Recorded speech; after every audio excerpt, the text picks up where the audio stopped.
அனைத்து விவசாயிகளுக்கும் வணக்கம். நான் சுப்பிரமணியன், ருட்சோ பயோடெக். ஆடி பட்டம் தேடி விதைன்னு சொல்லுவாங்க. இந்த ஆடி மாதம் என்ன விதை போடுறதுன்னு உங்களுக்கு குழப்பமாக இருக்கா? தக்காளி, மிளகாய், கத்திரிக்காய், வெண்டைக்காய், பாவக்காய், சுரக்காய், கொத்தமல்லி, கீரை, கொத்தவரை, பீன்ஸு, முள்ளங்கி, நெல், மக்காச்சோளம், மா, பலா, கொய்யா, கேரட்டு, முட்டைக்கோசு எதை வேணால் போடுங்க.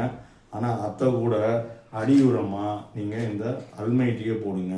இதில் மொத்தம் 11 நுண்ணுயிர் இருக்குது. 3 உரமாக செயல்படும், 3 பூச்சி மருந்தாக செயல்படும், 3 நோய் மருந்தாக செயல்படும், 2 பயிர் ஊக்கியாக செயல்படும்.